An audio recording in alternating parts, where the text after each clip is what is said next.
All right, that's enough of that. I can't get enough of that show. I mean, that intro. Even though I just came back from dinner, I always get a little hungry. That's the inner fat man in me.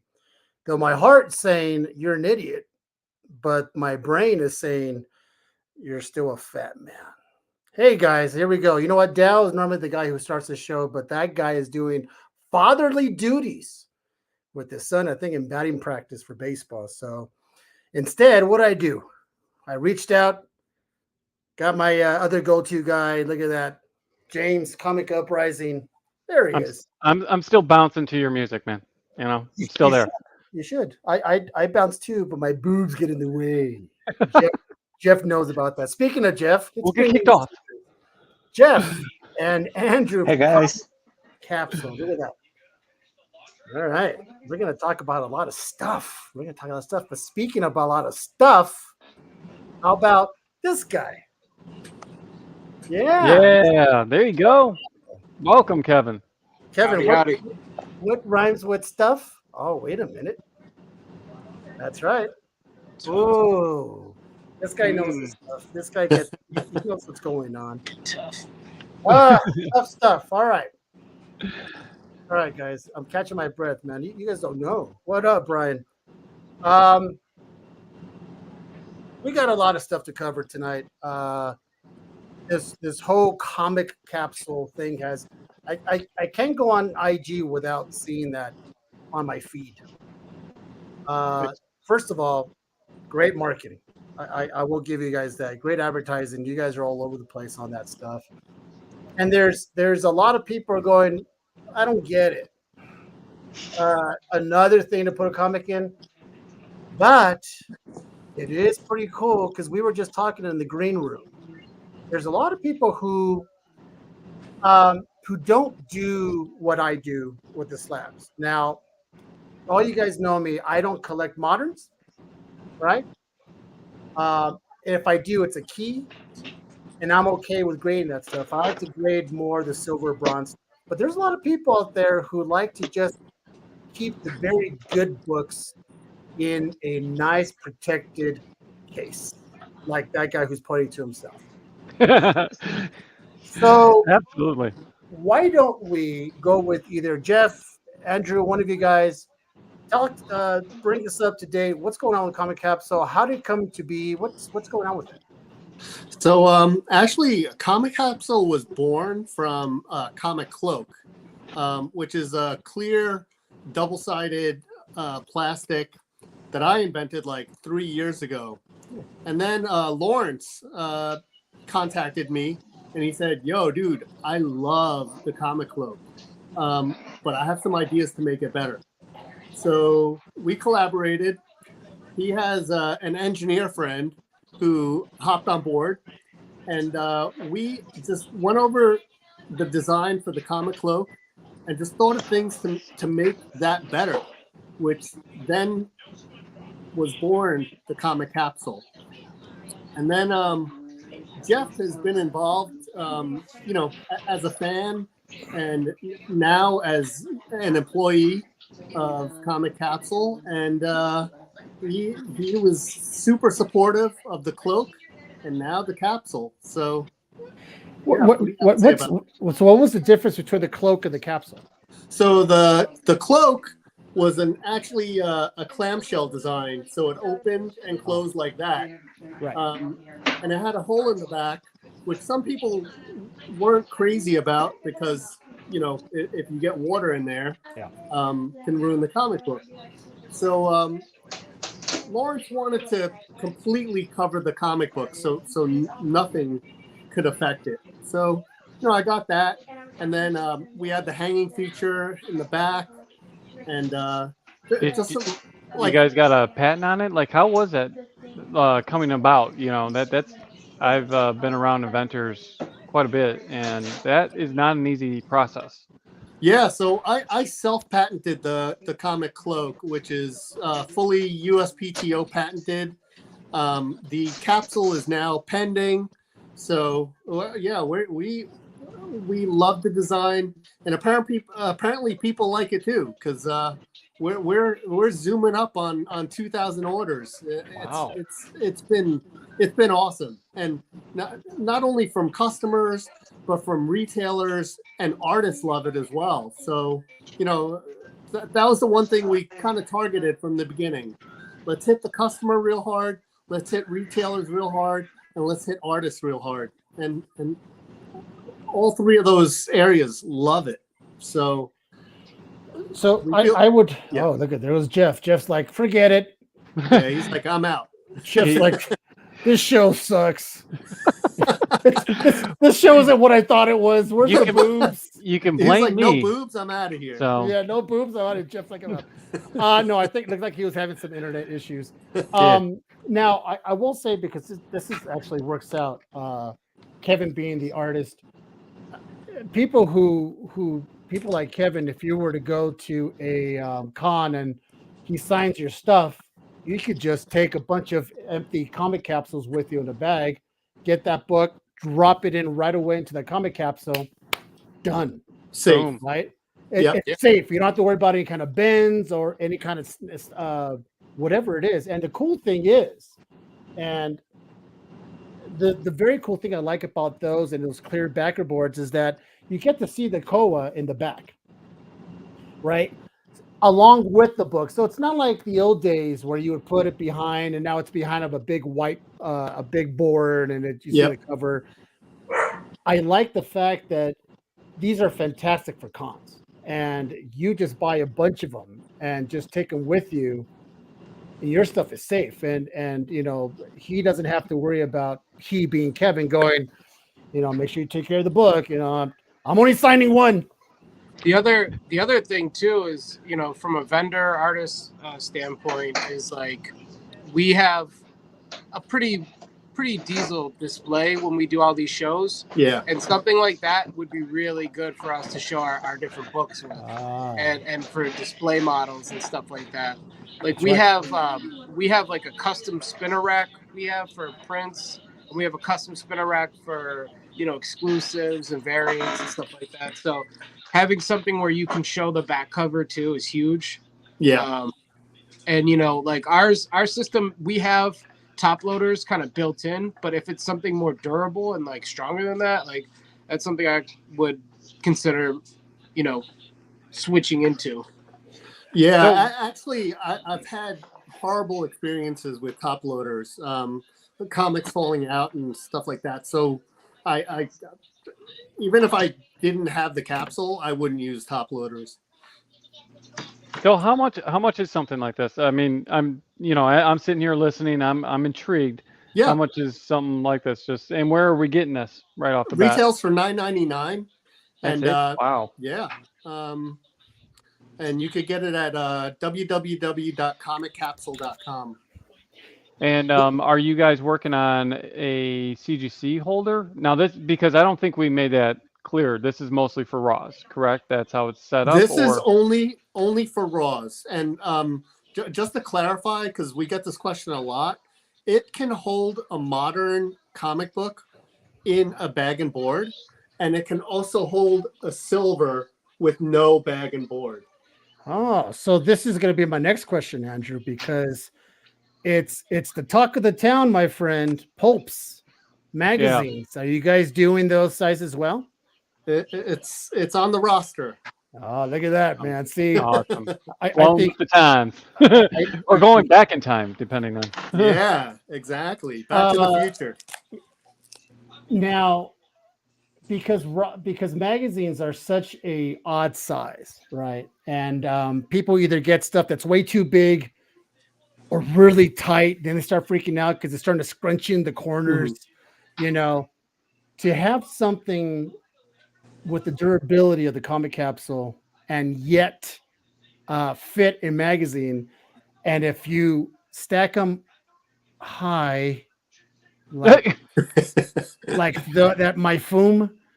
Now, God help me now that I don't live in LA where earthquakes is a place, but there's tons of fans out there of your stuff that do live in California where earthquakes do happen, and you don't want that to fall off and crack or do whatever it is. But if you have it in a comic capsule, people, How durable is your stuff? Have you guys? I'm pretty sure your R&D dropped them pretty far. I mean, how strong are they? We do drop tests, and actually, we have a version 2 coming out. Our engineer figured out that the breakpoints, adding ribbing into the design, gives it like I don't know the numbers. I can't quantify it, but it adds considerable strength to it. Awesome. Yeah, The and they're super strong to begin with. So we've done drop tests, and you'll be seeing more of those on Instagram from our engineer Eric. Fantastic guy, super smart. And hit him up. What's his? Do And you know his handle? Off Caesar, Yes. as they say, ribbed for our pleasure in this case. Wow, Look at this there we guy. go. You cheeky monkey, you Jeff. How thick that was is good, Jeff. I like that. it? Like 1/16 of an inch? Yeah, Oh, I'm sorry? how thick are they? I don't know the I don't Look know at the there you go. exact. I mean, it's Hold on, Jeff. Hold on. Let me put you there. Not my ugly mug. Well, actually, it's actually good looking. But here we go. Yeah, there you go.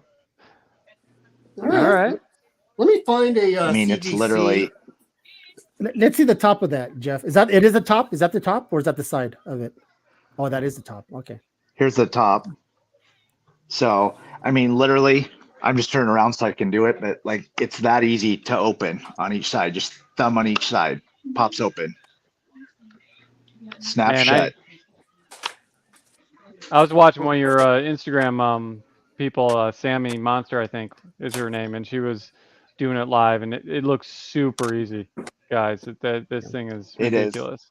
Oh, it's super easy. And just for a comparison, I have a CGC right here. And then Well, probably the next big question that most collectors are going to ask is how does it hold up to scratches decently? Because CGCs are notorious for boom. There you go. There's a big scratch right across the, Yeah. No, it's designed. There's a certain resin in it that's it's not scratch proof, but it's scratch resistant. Yeah. A lot. I wouldn't say a lot better than a CGC, but yeah, better than a CGC. and you get the clarity that CGC's putting out right now. So I'm applauding you guys. This product is amazing. Thank you.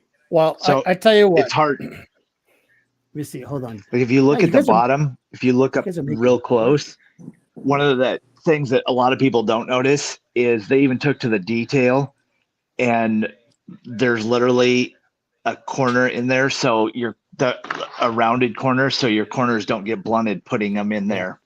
So it's a little buffer zone. Yeah. Yep. Fantastic. Jeez.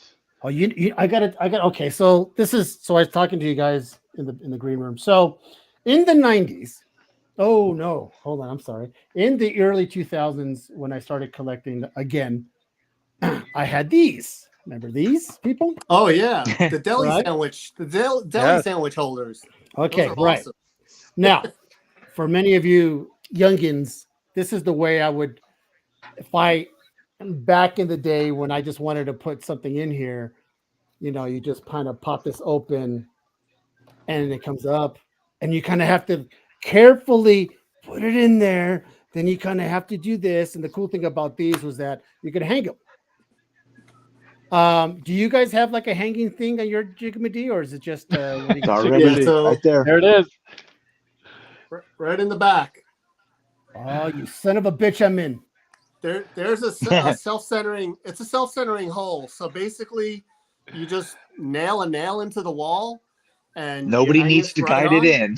What? Get out of town. Hold Yeah, on. Hold that back this up. guy Andrew. is Hold that back yeah. up, Andrew. I want to see that. I want to see that again. Who, me? Yes, I want to see that sorcery You want to you're say talking about. No, I want to see the back where you hang Oh, it. he wants to see the hole. Oh, look at that. Look Okay, at that all right. beauty. Okay. you got to all right. use your finger sometimes to find Oh, the forget. hole. Oh, hey, so that's what we all say. So what I think I'm going to do, gentlemen, is I want to get some for this, one for this, And as we all know, he has a third one, the one that shows the eyes. That's Yeah. the one I'm trying to get. Yep. I think those will look great. Now, I keep hearing about this tinted capsule thing. What's going on with that? Tinted? Is it tinted or black or anything like that? Oh, the black capsule. Yeah. Yes. So What- basically, we have two different versions. We have a clear, and all right, hold we on here. most recently introduced the black. So it's like a black frame. So like when you put something in it, Hold on, Jeff. Let me see. it really pops. So Oh, that's that's cool. Wait a minute. Is that the black? Wait a minute. What's that? I'm confused. What am I looking at in here, Jeff? Is this Jeff the is clear? showing a clear comic Okay, capsule, that's the clear. All right. Now show and me I'm the showing black. a black one. Oh, okay. All right. Let me see this. Oh, so that So that Which so that black will look good black on something like this. looks great with foils. Yeah. Foils. Yeah, that's true. That's damn. All right. Or I all mean, right. any you know what else this is Yeah. great for? Those people out there, Lady Death jeweled covers. These can these are okay with jewels. Oh, I wow. straight up Those are told the jeweler that they use, Shannon, and I can never say her name, but she does all the jeweling. She thought they Uh-huh. were great, and I was at Sworn Fest and gave some to Ryan and even Sun K, and they thought they were amazing. Monty, I gotta tell you, anything that this is ideal for you modern collectors. If you're out there to buy Kevin's book, Tough Stuff, by the way, which is out, you can anything. put those things in the comic capsule and line them up, right? Because yes, we all know that many people of this generation are buying covers because they like the cover. They're buying books because they like the cover. Yeah. Right? It's just You the way mean there's an inside, as many people say? me. As I didn't know. I don't read. You guys You should know know. this by now. I don't fucking read a living soul. That's going to be on my tombstone. Actually, good thing I didn't die. I got to You be know. honest. It's a good thing I didn't die because I'm going to tell my wife to put it on my tombstone, so now she knows. Here lies Cesar Morales.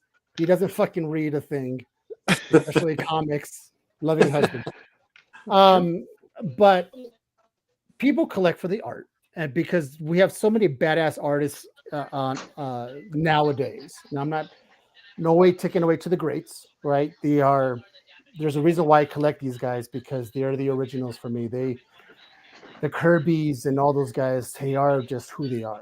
Yeah. But the Kevins and the Ryan Kincaids and the Aaron Bartlings and Ivan Towles of the world, they do such good work that many people are getting to the point where they grade everything, which is fine, right? Then there's the ones who are going, I don't want to grade a book I just want it nice and I want it to be able to display and all that. These guys are the guys for you people. Comic Capsule is the way to go. And now I'm kind of sold with the way that you could hang them. Not that I have any more fucking room in this. I don't. I have no more real estate. Well, you could take over another room. If you have room in your place, James, for me to come and stay the night, because you're gonna kick my ass I out. was going to say, James, Caesar might die. If that's the case. Here lies Cesar Morales. So the nice thing about James's setup is that he doesn't even need shelves, and if he buys some comic capsules, just put in a nail and boom, you're done. You don't need to mess around with the U channels, the Z's, clips, any of that crazy stuff. I just took James out. What's cool about I that, know, too, I got kicked that out. price point? You said they're $10. Yeah. At that price point, I mean, if you're buying a frame, the cheapest frame you're going to get is $10 anyways. So you're getting a better quality protected frame at the same I was time. going to say, quality's a lot better in these. Yeah. Yeah. The price point actually blew me away just because even some of the high grade bags and boards are starting to get really expensive. So this is cool. This is, I don't know, this is perfect con world, and just your average artist would just absolutely love this. Even if you got like kid art and stuff and you want to protect it, and there's all those ideas, but it would slip in that stuff too. And and then it actually promotes the art. and that's what that's what it's about, right? It's Yeah. promotion, that these are works of art that we put on and hope that people walk in and go, damn, that's cool. So It was really cool at New York Comic Con. I went down into Artist Alley and I walked down this one row, and all these artists just had their books in capsules, and I was like, yeah, like, there you go. that felt awesome. That's Do you guys have booths at these cons? Sometimes we'll partner with some of the artists and or retailers, but yeah, and I'll have a booth at the upcoming Huntsville Expo here in Alabama. So one of our retailers will be at WonderCon this weekend too. Yeah, so we partner with some people, artists and retailers. Yeah, hit me up if you want a brand ambassador. I do a lot on the East Coast. I do. Sounds good. Shows. I do a lot in the South. Yeah, So, I tell you what, the comic menu, we bring families together. that's why you're sitting in the middle right now. This is normally the more you know logo comes up, but I'm just saying. Oh wait, another thing I wanted to add is that these fit perfectly in a short box too. So yes, there they're designed to fit. Keep it thorough right there.Ok at that, giving you guys a nice little shout out. Nice. And, the game. And they're stackable too. Yes. Wow. No, this is killer because IG's claim sales have gone crazy lately. So even like protecting even on something of that nature, that you're putting books up quickly, and it's a high value books, $200 plus. The last thing you want is to take that corner and accidentally bend it as you're putting in a rack that you're showing off. Yeah, no, this is killer. So I think we all need to talk a little bit more. Yeah, I think it's good for incentive covers. It's good for speculators, and it's good for people like me that just like to collect good comic books. So like, I have a whole bunch of Silver and Bronze Age comics. I keep them in here. There's no reason for me to spend $50-$60 to grade them. I mean, could I make a suggestion? Yes, please. Logistically speaking, what if you made a box to put the capsules in for transport? Like, say you have 50 books you're taking to a convention. Yep. And you have them already in a capsule. Instead of like oddly stacking them up or something, you had like a slotted, like a long box or something you could use to transport them. Yep. And we've roundtabled that, and that is, it's somewhere in the jumble of ideas that we have. That is a great idea, and we have thought of that. All right, patent pending, Andrew. There you go. Kevin's like, we're gonna talk, man. We're gonna talk. I'm sneaking in. Now, Now, piggybacking on what Kevin says, I just recently bought a print from Mr. Bartlett himself. It's in 1117 print. Are you guys thinking about? You guys are hitting on all the things we've talked about, and all of these. These were created from comic collectors for comic collectors, man. Oh, really? Honestly, it was. Well, I mean, let's be honest. It's the best way ideas get made. When what? It reminds me back of the movie Big, when Tom Hanks was in the room with a bunch of adults, and he goes, "This sucks. It doesn't. Yeah. The arms don't bend." They're like, "What are you talking about?" Well, we want something that bends, and they're like, "Huh." It's almost the same thing when comic collectors going, can you make sure that it's wide enough so when I do put it in there, I don't actually bend the corner of that book and it's like, oh shit, or whatever it is. And that's what works. So if you're taking, like we said, if you take a stack of these 11 by 17 comic capsules and you go to these artists, they're like, oh, I'll take that. Can you sign it?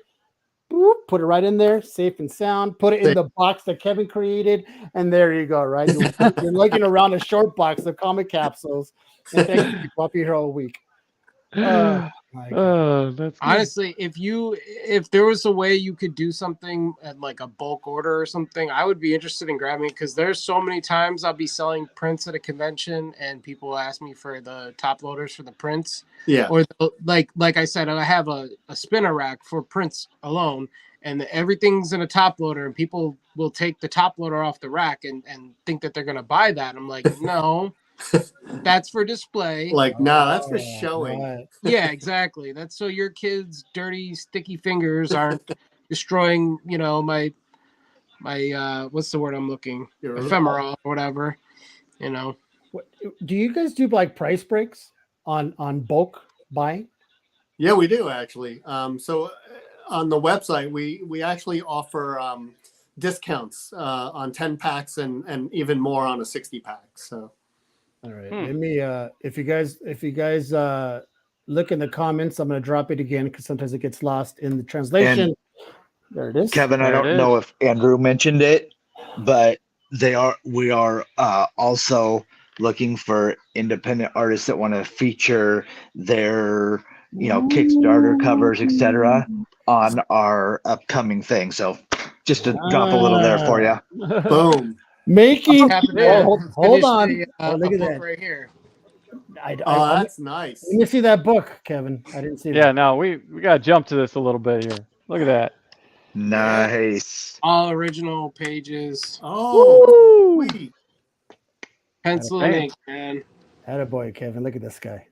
Look at this guy. Yeah. Yeah. When he's not eating the gabagool, he's fucking drawing. Look at that. Oh man, it's such Nice. a cool piece. Nice splash page. Tough stuff. Yeah. Tough stuff makes me want to read, but I just don't. I know, Kevin. See, it's just the way it is. Caesar, I'm with you. I'm a cover person. Listen, So we had Marat Michaels on last week, and Nice. I said no offense, Marat, but I don't get the poo stuff, man. I just he's like, hey, you're not offending me. You're not the first one to tell me that. And it's the same way. There's people who get offended of collectors like myself who say you never read a book. I'm like, nope, never. I've never ever from beginning to end. And they're like, oh, you're not a collector. You're not real. Shut the fuck up. Aren't the what- booths all the what- same interiors anyways? Yeah, the pools are, except they have, which I found out from Marat, there's different poos. I didn't realize. Yeah, that. there's like 5 of them. There's like Who different knew? world of poo. Do you poo? Does poo do this? Does Yeah, I but never it's knew. all the same inside Yes. interior, right? For the most part. So you're really just collecting the covers anyway. Oh, Yes. absolutely. Now And he actually was proud that he's coming up to I think 3,000 on his original one. That's wild. 3,000 cool. covers. that is. Yes, 3,000 covers. variants. Yeah. Dude, he's got that's a good hustle, man. It works. And No, listen, we praise Marat for because he's that dude that all of a sudden, like we use for example when Will Smith got the shit out of Chris Rock, he had like a cover in 2 days. Because he's drawing that shit as it's happening. I mean, he's like I think I call him a sorcerer. I think he's some kind of gypsy soothsayer because I think he like foresaw it happening when he started drawing out. And I don't know how he does it, but I can tell you how he does it. he's good. He's good, yeah, but it's also it's poo. Like it's simple. He's not drawing like Bridgman's perfect anatomy, you know what I mean, where he's got to take a couple hours just to get the figure right. You know what I mean? That is absolutely correct. That's why I do tough stuff. I do cats I don't have to draw perfect every time. I draw there you go. Hey Dale, just take care of yourself, man. We're not going anywhere for a while. We haven't even scratched the surface of things we're going to talk about today.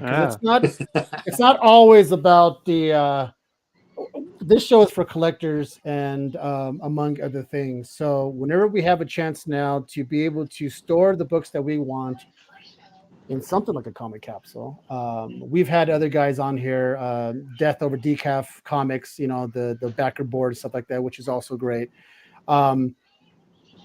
I don't know. It makes me wonder.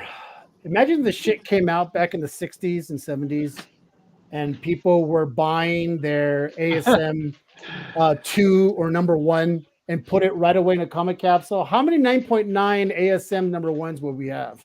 Shitload. Right. But Maybe then it worth wouldn't as be much. ASM. What's that?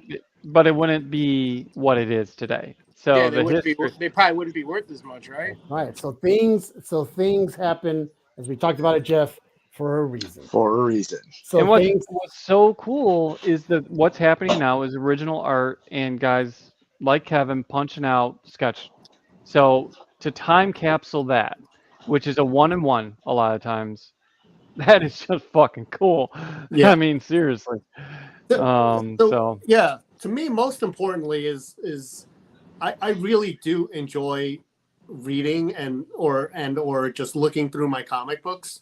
So, you know, when you encapsulate it, you can never enjoy it again. correct. I mean, they look great on the wall, No, right? these We are love great that. for me, Andrew, because I I don't read. Yeah. But you're right. That's why people buy two, right? One to read Mhm. and one to do what they're going to do with it, right? Yeah.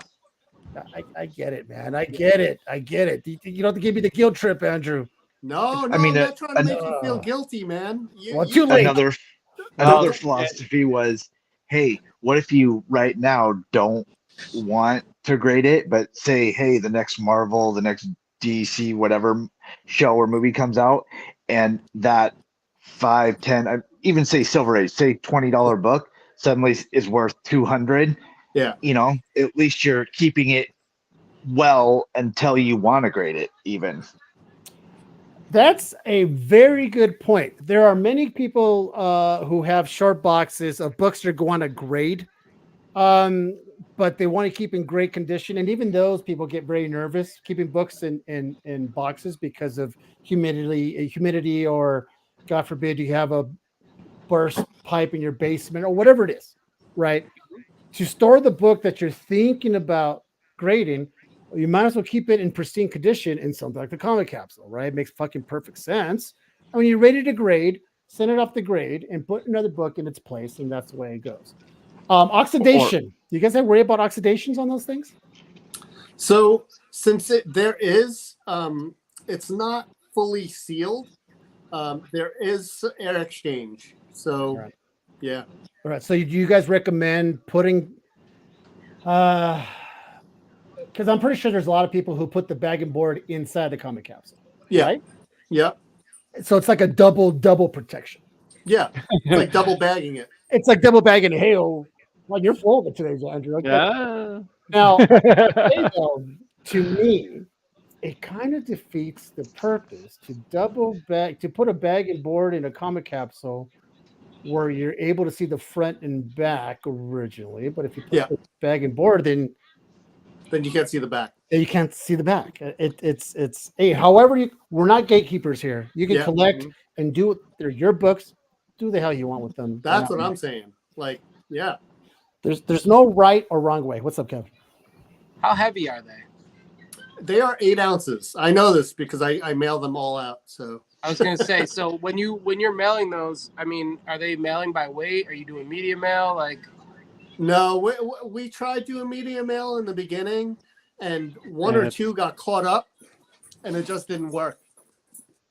I'm just trying to think if I was to use them to send out, sketch covers or something, how expensive it would be. It's actually really cheap. So it's all dependent on where you're shipping from and which part of the country you're shipping to. So they base it on zones. So basically, like if I were to send it on to the East Coast, it would cost around $5 to mail. If I send it to the West Coast, it's somewhere around $6 and change. And I see William Russell in here. Shout out to him. I do have my Psycho Sal Miko cover in a comic capsule too. So look at that. Just so he knows. Boom. There you go, William. Psycho Sal, man. That's a great book. So I hear, because I don't read it, but I love the premise. I tell you, you know so much about comics that it sounds like you read. I mean, we kind of called you professor. So I gotta be honest. If I didn't reveal my secret identity of not able to read comic books, you guys never would have known. right? Yeah. I just be that guy like, oh, did you guys read that? It's good, huh? You know, I would just bullshit my way. So that's great, He's guys. doing it now. So. Where are you guys based out of? Where's Comic Capsule based out of? So we are incorporated in Texas, Okay. but I do all the fulfillment from Huntsville, Alabama. Huntsville, Alabama. I heard about that place. I didn't know it was real until someone actually showed me. Into Well, it is kind of fake, but yeah. It is kind of fake. There's a con that goes on every year that brings so many cool people to it. It's crazy. It's like it like doubles in size. It literally does. The Huntsville Expo is crazy. So speaking of cons, which cons have you guys? So I'm assuming you guys, Jeff and Andrew. I'm assuming you guys go to the cons. Oh yeah, I love going to Comic Cons. Yeah. Mm-hmm. And do you take a bunch of these with you guys in the backpack? The empty I do. capsules. Yeah. Yeah. So you stole my idea of taking them with you and putting Bixen. Man, I got to get a piece of this, my friends. Yeah, you got to get a commission out of each one we sell at a con. Well, you said you are going to send me a couple of those from my book. I will. Yeah. Get rid of that deli sandwich. Well, can I please? We know Dell's in Texas, and David Sanchez is a big proponent of our product too. So he has them all the time. David, huge fan of the show as well. I want to say huge, but he has come on the show quite a few too. So who's going to C2E2? You guys going to C2E2? I am not. No. James, I know you are. Jeff, for me. I wish I was. I might go to Huntsville too. So really? I see you guys there. Yeah. Yeah. I'm in South Carolina, Greenville. So it's not. Oh, I'm on the surface of the sun, aka Arizona. So yeah, I hit the California, Arizona, and some of the Texas stuff. No, thank you. Arizona's a little. I'm in New Mexico, Jeff. So Arizona's a little too hot for me. And New Mexico. Yeah, it is for me too. I pretty much after next month, I probably won't go outdoors for 4 months. That's why he likes comics. Yeah, of course. See, but I'm from the Pacific Northwest. I'm always hot. Like it gets above 60, and I'm wearing shorts. You're that guy, Kevin. C2E2, you going? No. If I go to Chicago at all this year to convention, it might be at ChronicCon. Is that a small Fair one? enough. That's Kevin Smith's doing one in Chicago. Really? Oh, that would be awesome. I bet. So if I get out to Chicago, it'll be for that. It's called ChronicCon. Is that what you said? I think it's the first year they're doing it. ChronicCon. That's fucking funny. Oh my gosh! What's up, Brian? Another great, another good artist. I got. Well, what have you been working on? Because you're like mysteriously just drawing constantly. Yeah. I'm coloring. So I'm trying to get Tough Stuff done by the end of the month, and I am coloring the page. Hold on here. Oh wow! Oh, nice. Wait a minute, you're hand coloring that? Well, I'm coloring on my iPad. Oh, that's awesome. Oh yeah, that is an iPad. Yeah, I do everything. I write, pencil, ink, color, edit, letter. I do everything. Occasionally he raps, but that's what I hear. Man, that keeps coming up, and it's so funny because I've been retired for like 2 years. Well, your stuff is still for 2 years, 2 whole long years. Oh my God. Kevin and Javon are making the next new album. What's that? Andrew? I think Caesar said I was good though. No, I didn't say that. Andrew, what did you say? I was asking Kevin what program he uses. I use Clip Studio Paint. I've used it since 2016. Okay. I've never used Procreate.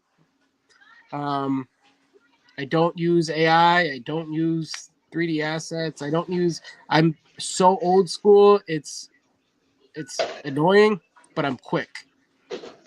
That's the name of the game. Even in music, you gotta just roll.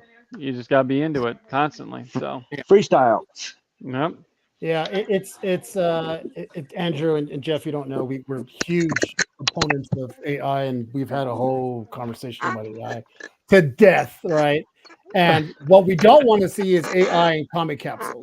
That's what.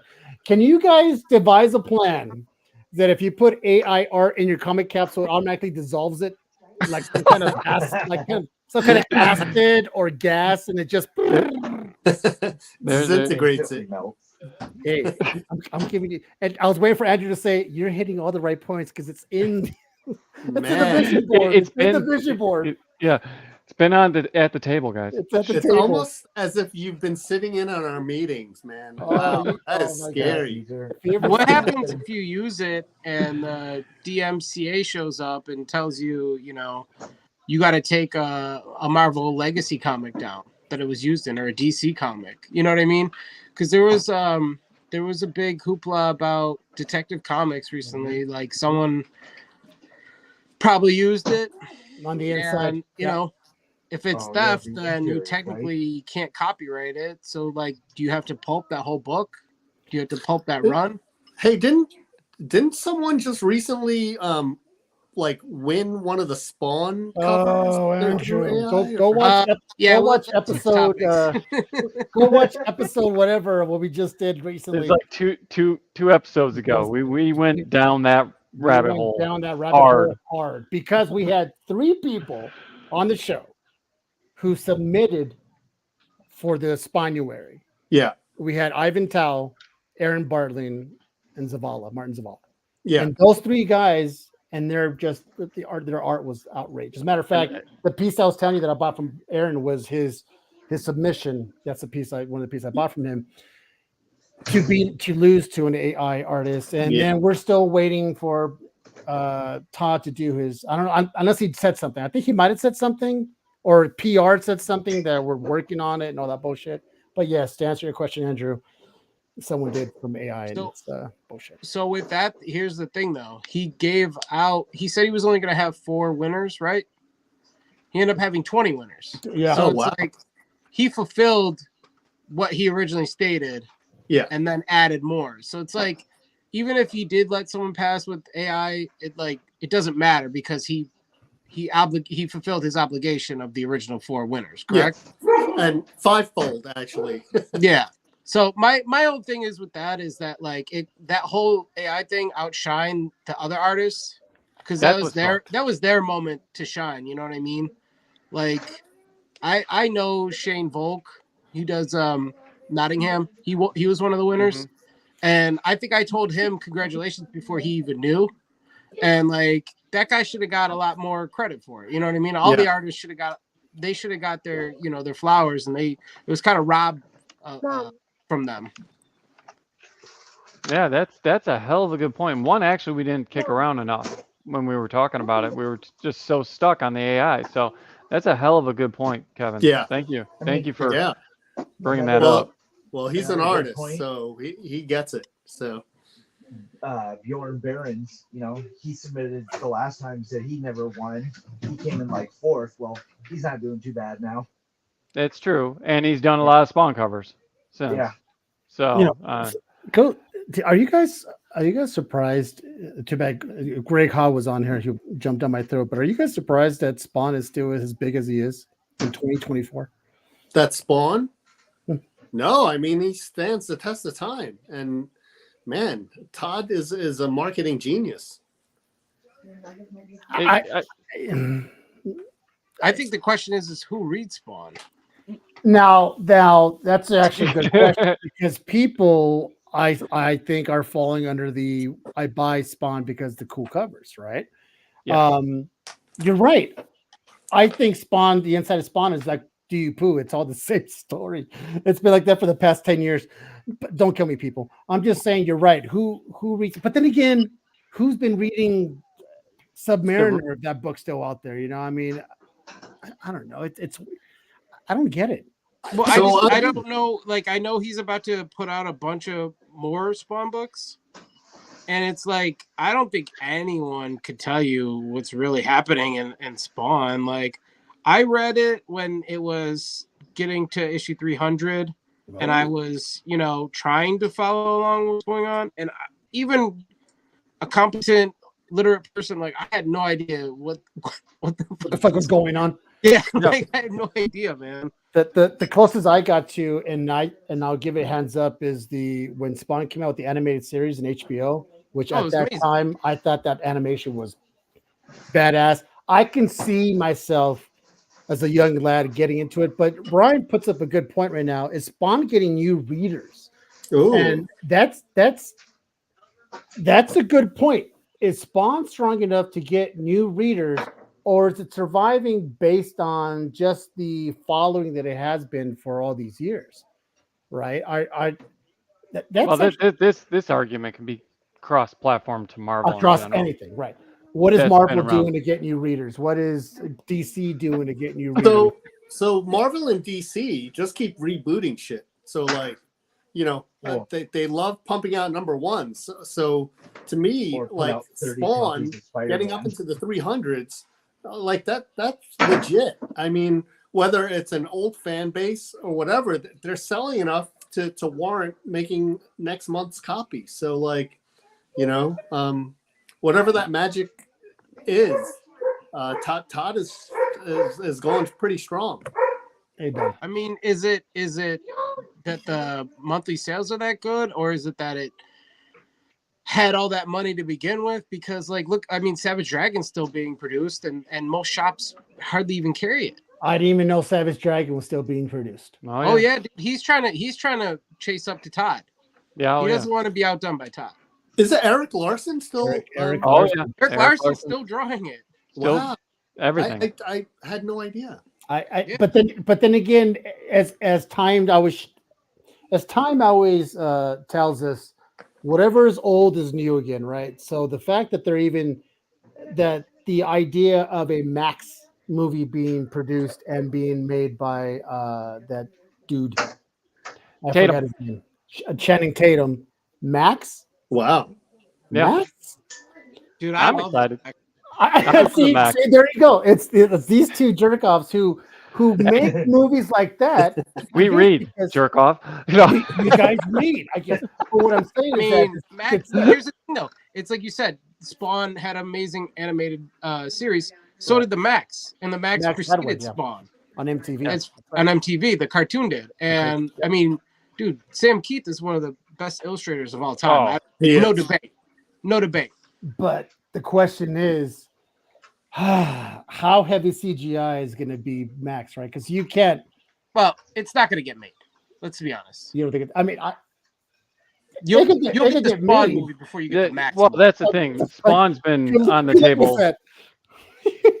Look at there's a look. Good luck with that. Spawn has been on the table to be remade since the first one finished. The one thing I'm glad about Spawn is I made friends with this guy, Mark Spears. I had Mark Spears on my show. Yeah, he's awesome. I love that dude.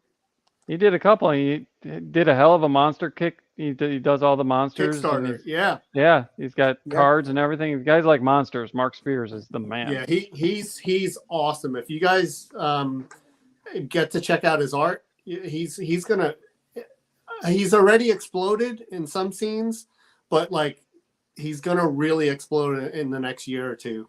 You would love to take that. He's got 2,000 layers, Kevin, in his coloring. That's what he does. 2,000 plus.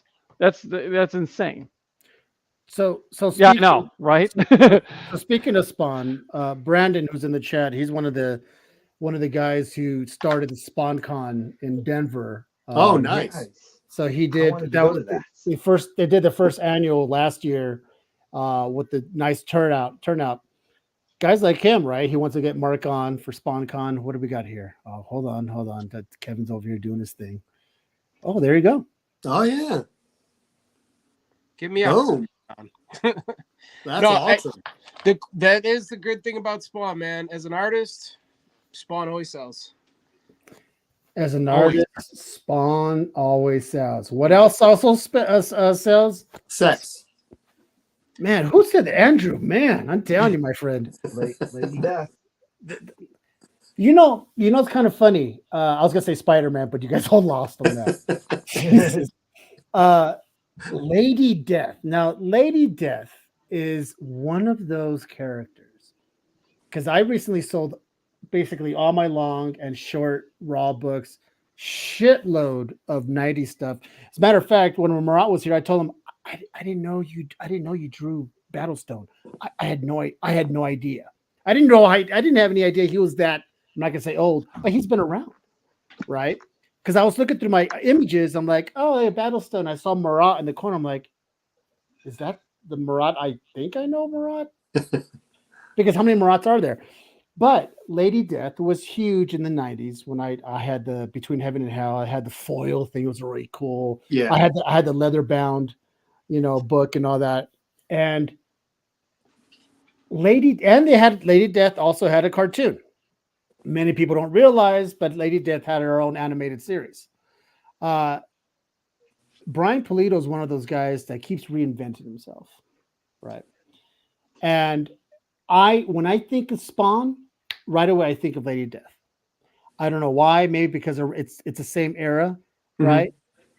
But I also think of Savage Dragon, and maybe because there were so many crossovers during that time that Spawn and with Savage Dragon, and then they had the Wildcats, and then they had Brigade, and they had all this shitty other stuff that people thought they're going to make millions by collecting them. It's funny when you mention Lady. I always think of Evil Ernie when people mention her. Yes, 100%. I don't know why. I guess well, because right? Were they both did that. Chaos Comics? Yep, Lady Death did a Chaos, right? Yeah. Chaos or Harris. It was one of those. It was Chaos, I think. Was it Chaos? Chaos, I believe.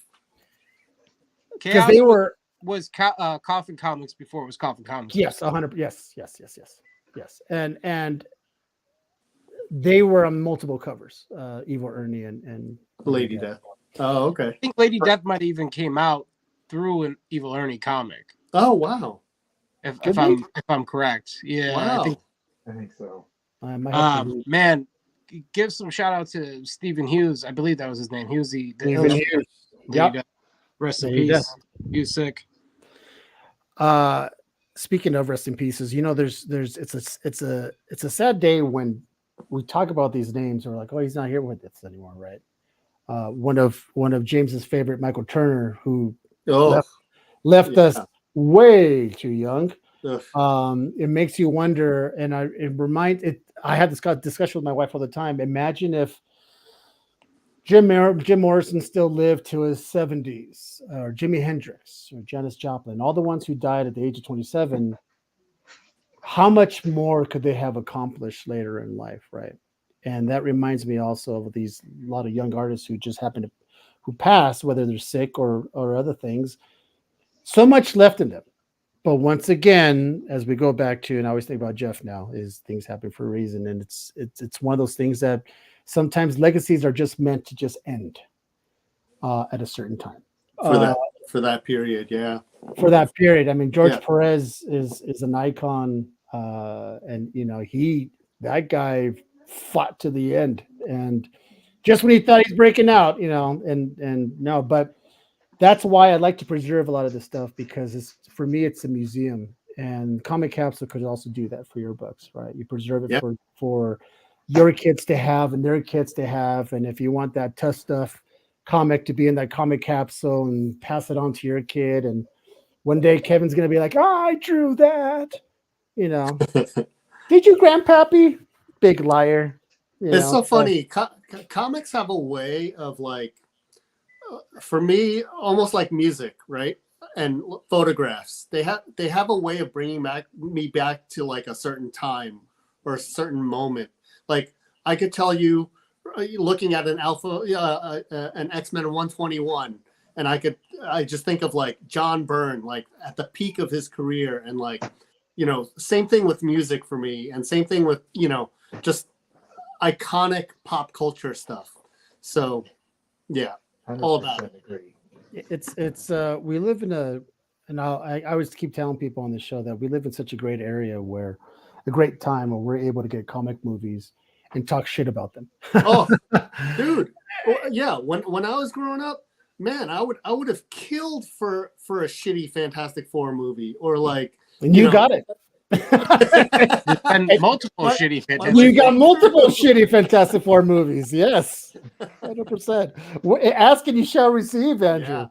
Watch that Roger Corman, then you'll get your absolute wish. That's a tough one, man. That's a hard pill to swallow. That one. But how cool is it, right? So let's all go back. We might have talked about this before. Let's all go back, and the very first time you saw the trailer for the first Spider-Man movie, the Tobey Maguire one, and the very first time you saw the trailer, right? And you're going, oh my God, this guy's he's not crawling up the skin sideways, like the Batman holding the. Yeah, that was the best. That's at that time. I remember my first time I saw the ending to Iron Man where they said we found the hammer. Remember the pit, and the hammer was embedded in the rock, and I was like, oh my God, they're gonna bring Thor. Yeah, I was freaking the fuck out because as someone who grew up on these cartoons and everything else, now kids don't have that. The generation now they don't get as excited watching these little Easter eggs and these post-credit scenes. They just don't. well, the whole instant gratification thing ruined everything for everyone. So everyone wants everything now, and back when I was a kid, I had to walk to school uphill barefoot miles each way.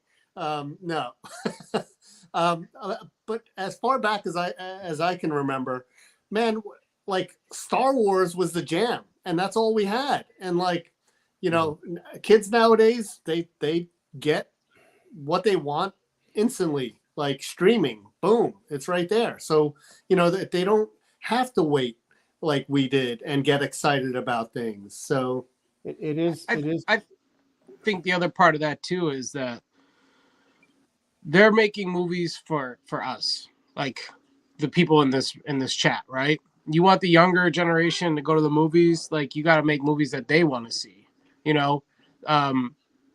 18-year-old kids, 15-year-old kids, they don't care about Indiana Jones. They didn't grow up with Indiana Jones. No. It's all we grew up with all those things, so that when we got to see the movies as adults, we're all, like, oh my God, there's gonna be an X-Men movie, sweet. Look at One Piece, for example. That was a huge cartoon or anime or whatever, and that was a big hit on Netflix, the live action translation, because that's what that generation wants. So that generation is just not getting what they want yet. It's like how we had to wait, they're having to wait. So 5-10 years from now, it might be Demon Slayer or something. There might be like a Demon Slayer movie. People might go see it. They might not want to see it because it might deviate too much from the anime. So, or they might outgrow it too, right? So well, that's the other thing. James, you're on mute. James, were you talking like 45 minutes, James? And this whole time you thought I was just ignoring you? You're still on mute. There you go. Yeah, now you're unmuted. What were you saying? I saw your lips move. I was just screwing with you. We're good. Oh, okay. It's true because the Netflix and the Amazons and all the streaming services have spoiled us, and I'm going to be very guilty of that. Back in our days, we would have to wait every week for the next episode. What are them Duke boys going to do next? Darren. I don't fucking know. I got to wait till tomorrow, right? Or the next week to find out if they're going to make that jump off that cliff. Think about how big Superman's going to be. What? The new Superman? Yeah. Yeah. Because literally all of the, DCU is really kind of dependent on it. The DCU is depending on a lot of things. James Gunn is right, but Superman's got to set the entire tone, and it's gotta take off. Oh, I gotta tell you, man, if that Superman sucks, talk about letting the air out of the bag. Because if Superman sucks, what the hell are they gonna do with the Authority? What the hell are they gonna do with? Now I'm looking forward to Swamp Thing. Yeah, I'm looking forward to, which is not part of Gunn's on there, but I'm looking forward to Constantine too, because Constantine is still one of my top favorite 5 comic movies out there. As a matter of fact, do you guys have a top 5 list of comic movies? Off the top of your head? Iron Man was so good. Avengers was fantastic. The first one? Yeah, the first one. Actually, I have a really funny story for you guys. All right, let's hear it. So I used to be an assistant teacher in New York City for sculpture at a place called the Art Students League. So one day I'm getting our classroom ready because I had to switch it over from a painting class to a sculpture class.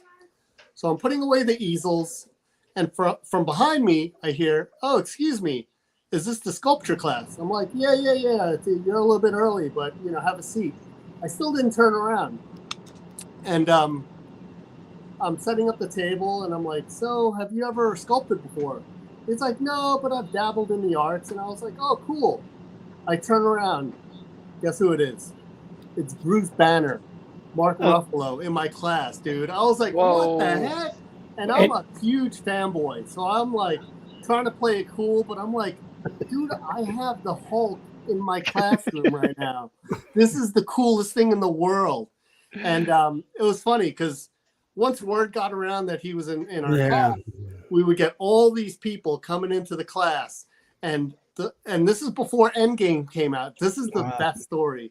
He got this one kid walks in and he goes, "Hey, so hey Mark, so what happens in the movie?" And Mark just goes deadpan. He goes, "Oh yeah, everyone dies."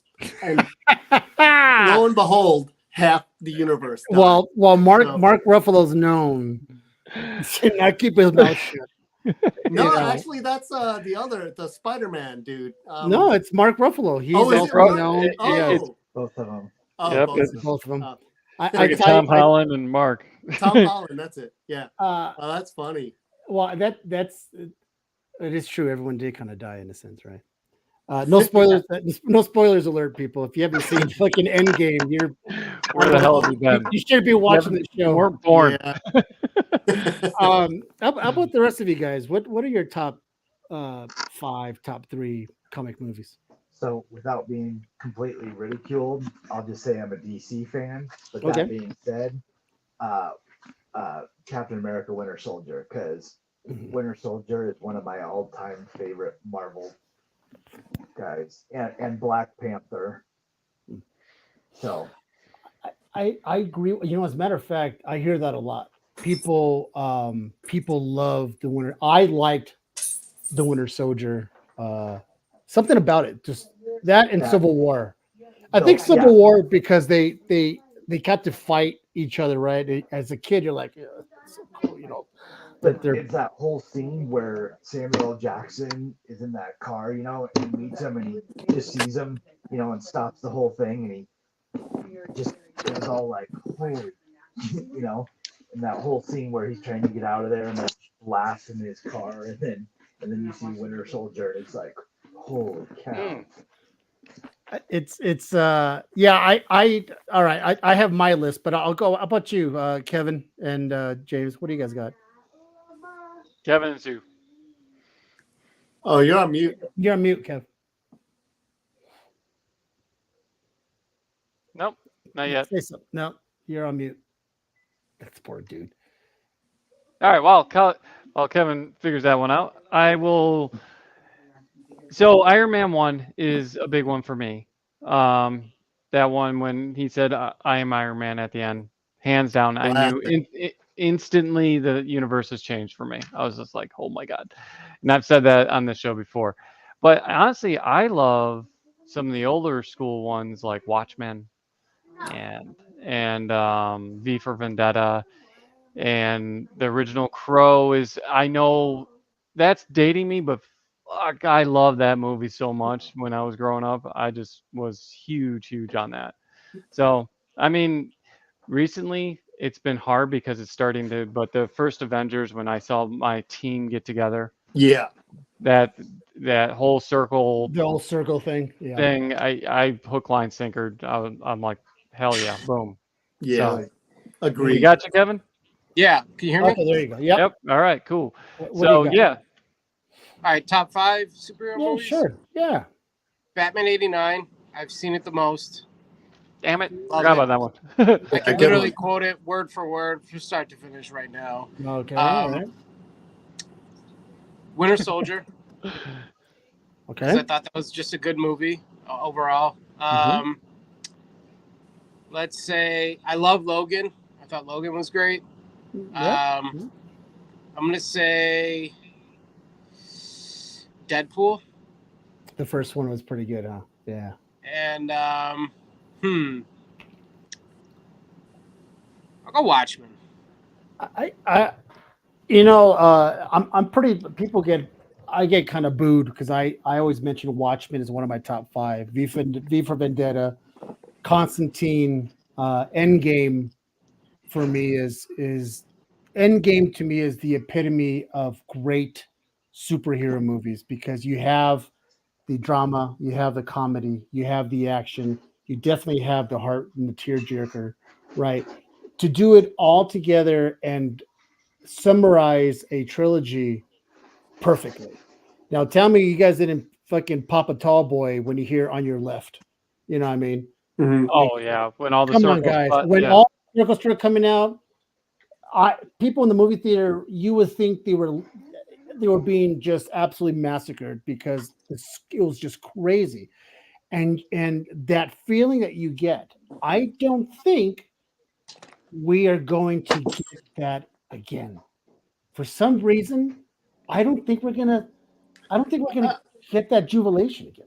let's Secret hope not Wars? because freaking 2020 showed up right after Endgame. Yeah, that's Yeah. true. Actually, I mean, I'm gonna throw another movie in there. X-Men First Class. I really loved. I oh, did you? love that movie. Yeah, All right. I really enjoyed Is that that movie. the one where? Is that the one where everyone makes fun of? What's his face for dying? The guy who absorbs all the. What's his name? The character, the one who absorbs everything. Oh yeah. Oh, I know who you're talking about. I Chat, forget his name. chat, help. Yeah. Hey, chat. What's the name of the character? Well, maybe Kevin knows. What's the name of the character in X-Men First Class? Oh, it's in it. It's not Ezekiel. No. Azazel. No, Azazel. no, not Azazel. It's named after Darwin. There we go. His name is Darwin because he adapts to all the stuff and the fact that he died. I don't know. People are making a big thing about that. But First Class, when it first came out, I thought it was good. You're right. I thought it was it's kind of cool seeing them young, right? Yeah. Seeing a young Magneto. Yeah. But I will say, probably one of the best intros to a movie has to be. Is it the first X-Men where the kid was bending the bars? Is that the first X-Men? Yes. Yes. Yeah. the He was in a concentration camp. Yeah. I thought that was so cool the way they did it, right? Because it looked so real, and he's bending the bars, and these soldiers are freaking the fuck out because after they look, the bars are all the way down. And the other best intro for a movie for me was, and people hate the movie, I didn't mind it, was Wolverine. When they showed him and Sabretooth going through all the wars together, Oh you know, yeah. Yeah, in slow-mo and all that, I thought that was just like badass. They're like in civil, then the First World War, then the Second World War. I don't know, man. I thought that's some good shit, you know. And What about the intro to Blade? intro to Blade. oh my hands gosh, down. Because that sets the whole tone right there. You listen, know? Exactly. how many of you, guys popped a chub when they fucking did the blood drop from the rain? I mean, from the sprinklers, and the beat hit, and everyone started jumping, right? And you're like, oh, that was pretty good. I used to Man. have a replica of the blade sword, and it even had the little blade that came out the bottom of it. Oh, look at I you. I actually have the poster from the movie theater. It hangs on my lives. You'll see it. It's the original Blade poster or Nice. the fabric But one. So my Wow. tailpipe would not be that far off from Kevin's, but I would also have to include the Dark Knight because Ledger is the Joker. Oh, Yeah, Ledger. no, Oh, yeah, that is all his stuff. that is true. I do like the Dark Knight. Dark Knight was great. I don't even mind the I don't even mind the Bane one. Bane? I mean, Mhm. it was all right. I'm still old school though. I'm not a big fan of the Mr. Freeze and what I'm saying is my Bane has the shit, right? My Bane has the Bane juice and the tubes and all that and breaking back the whole bit. yeah, and I get what they did with the breaking the back with Bane with Batman and all that, but just because you make a guy big and you put this thing on his mouth, I don't know. It kind of lost me a little bit on So, that. CJ, have you watched the Harley Quinn animated? Yes. Now that Bane, I'm behind because he talks like this, and everything he does, you know. I was using that. You know, that's Yeah. I want to go out on a date. I'm over characters getting nerfed in movies, man. Yeah, now that again. So speaking of that, Kevin. So Paul Myers here is saying, how will they tie in Deadpool to the TVA from Cable's watch time warp? Is it possible that that Deadpool was using the watch and then it blipped on the TVA and say what's going on here? Or see, I'm all right with not knowing, and I don't want to guess. I literally want to go now. Deadpool might be the only movie that's going to get my ass to go to the movie theaters in a very long time. I want to sit down and I want to be surprised. I want to be shocked. I want to see everything for the fucking first time, and that's why I don't want 3-minute teasers. I don't want 3-minute trailers that show half the movie. Even the time the though movie now comes we out. all know that. Okay, back in the old days, we would live for the trailers, right? And the Oh, trailer yeah. was short, sweet. Yeah. You know, get there early for the trailers. You don't want to miss it. Oh, but they showed the trailer. Oh, they showed the new bad what? You know, and nowadays the fucking trailer is 2.5 minutes. Then they have the red band where they're showing all the blood and all that stuff. Now you kind of know what to expect. And it's like, I don't want that. Just give me what we used to have. Give me the little pieces. Make me want to see more instead of going, oh, I think I saw this part of the trailer. I already know what's going to happen. He's going to blow his head clean off. And You know what's crazy? The trailer for the Eternals was actually better than the movie. Yeah. yeah, Unfortunately. Eternals was so good that they canceled the second one, you know, and Yep. they also canceled Ant-Man 4, and they also canceled Marvel's 3. I was so disappointed when I went to see Eternals, man. I'm thinking there's gonna be space gods and this and that, and it's like the most boring movie ever. It's Boring not ass that movie. bad. That- It's not that bad, but it's not good either. So- Maybe they don't tell you how he gets mixed up with the TVA. Maybe it just happens. You know what I mean? That's an element of storytelling that like people forget is you don't have to tell everything. You know what I Yeah. mean? Like Let the audience make their own Yeah. narrative. right. Like make it enough so that it's like a tolerable story and like it makes sense, but like you don't have to give away everything. And a good writer knows that. Yeah, it is true. So with the new Crow trailer dropping and right away people are taking a shit on it, and maybe Kevin's one of them too. You know, this isn't my Crow, right? This isn't the Crow that I grew up. We should not have reinvented the Crow. That's Brandon Lee's thing. And what's that, Kevin? So with the Crow, like when it first dropped, the photos came out, right? And everyone was shitting on it because of the photos. Right. That I was cool with. I was like, you know what? Eric Draven's like a rocker. I kind of get like the contemporary take on it. Didn't bother me, right? It's when I saw the trailer when I got bothered because I didn't know Danny Houston was in that movie and he's the bad guy. And your movie is only going to be as good as your bad guy. And that guy is not good in anything. Which is the bad guy? What other stuff has he done? I'm not. He was the bad guy in Wolverine Origins. He was the original strike. Yeah, he was that strike. Yeah, like he was in 30 Days a Night. He's kind of a weak actor, man. I'm not gonna lie. Like He when I plays the same character all the time. yeah, well, think about it. You said Dark Knight, right? Because Heath Ledger's so good as a fucking Joker. Oops, Right. sorry. Yeah. Jack Nicholson, so good as a Joker. When your villain is that good, your movie is that good. Mhm. I don't see Danny Houston ever being a good villain. That's why Iron Man 3 didn't work. The villain. The villain was a joke. And I love was the a- guy. I mean, I love Guy Pearce, but you're but- right. You're right. It's one of the oldest things. In order to make a good, it doesn't have to be a superhero movie, but any movie that there's a good and an evil, you got to have that villain that you're like, oh, man. That's why I liked Galaxy of the Guardians 3 because I hated that villain. Yeah, Right. he did a great job the high reinventing that. The high, Right. yeah. High evolutionary, right? We hated that guy. Like what he was doing to animals and what he just didn't give no fucks. Dude, Willem Dafoe. William Green Goblin, Dafoe. Norman Osborn.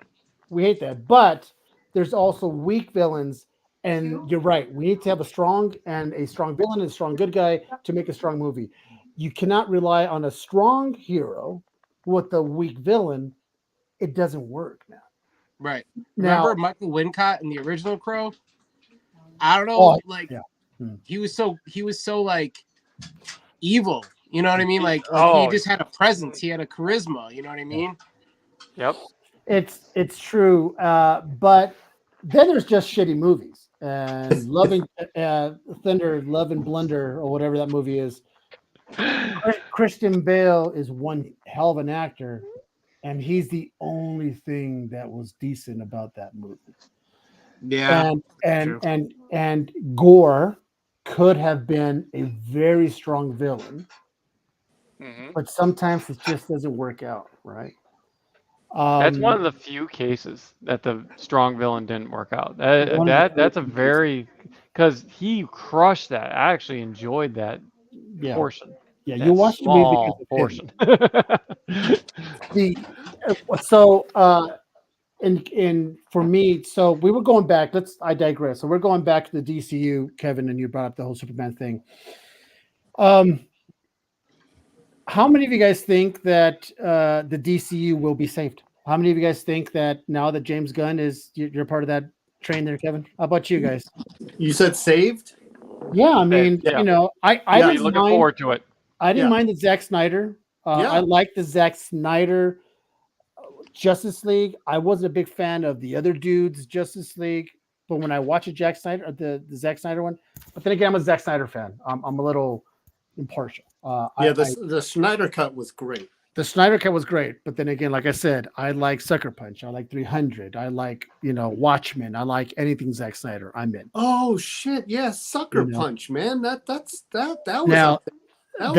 That's cool. You put in good-looking broads and a samurai with the machine gun. I'm fucking in. You know what I mean?